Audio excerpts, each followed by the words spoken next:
रंग लाई बेकरारी यार कैसी है यारी। मैंने सुबह को शाम लिखा, मैंने सुबह को शाम लिखा कि मैंने खत महबूब के नाम लिखे। आप लोग कभी खत लिखे? कितने लोग खत लिखे? कितने लोग लेटर के जमाने से बिलोंग करते हैं? कितना लोग चिट्ठी लिख ले बा देखिए विचार क्या बोलता नहीं। आपने लिखा है? आप लोग चिट्ठी लिखे? अच्छा आप नीचे करिए, हाथ ऊपर करिएगा। जितने लोग WhatsApp Pay I love you लिखते हैं हाथ उठा के बताइए कितने लोग WhatsApp Pay I love you लिखते हैं? लिखते हैं? क्या बात है, आप तो आज के जमाने में भी झंडा गाड़ के रखे हुए हैं। आप लिखते हैं? कितनी गर्लफ्रेंड है आपकी? 5 को? इतना कम का है? 2-4 और बढ़ा लीजिए। अच्छा अभी उम्र है, अभी उम्र है पूरा जमाना जीतने के लिए। तब मेहरारू कहती है बड़ा प्यार से कैसे, ए राजा जी रउआ बिना हमरा मन ना लगेला, इसे छुपा लेबो तो हम बोलब कैसे हो?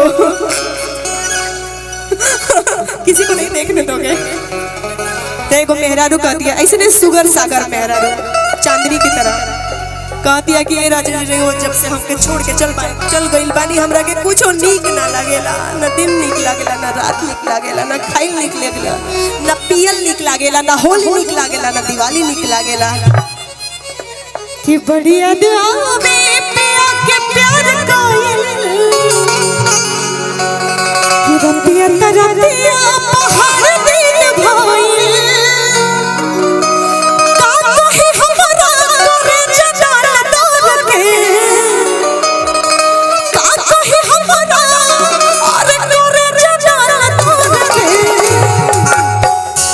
इधर लाइन में आओ, लाइन में तुम भी आओ।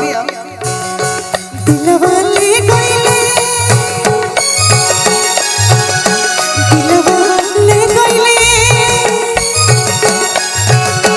अच्छा हमारी कमर चल रही है, आपका ताली बजना चाहिए। हाँ कमर उठा के 1 2। दिलवा ले गइले, दिलवा ले गइले,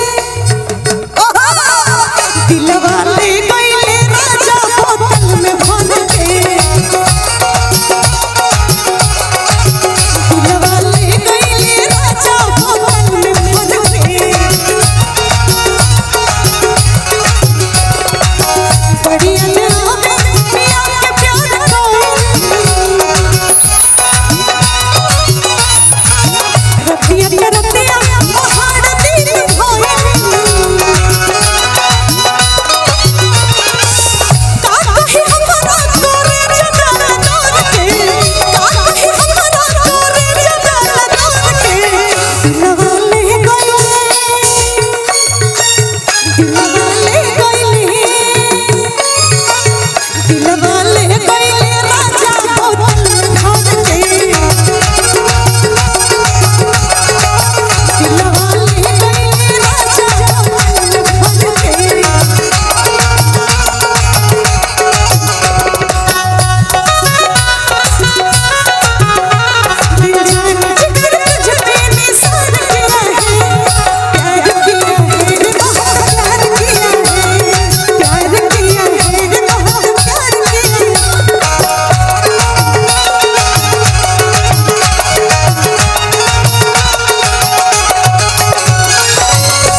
कि यह सर्दी के दिन रहे, ठंडा के दिन रहे। ठंडा के दिन में गौना हुआ था हमारा और आपका। तो तुम्हारा गौना हो गया है? शादी हुआ है? बोलो। अच्छा चांदनी का शादी हुआ है कि नहीं? किसको किसको लगता है कि शादी हुआ है? हुआ है? हुआ है? अच्छा किसको किसको लगता है? आपको लगता है कि हुआ है? इधर नहीं हुआ है? अच्छा अभी चांदनी बता देगी शादी हुआ है बेटा? अभी होने वाला है ना? अभी होने वाला, दिन धरा गया है। आप लोग कहती है कैसे?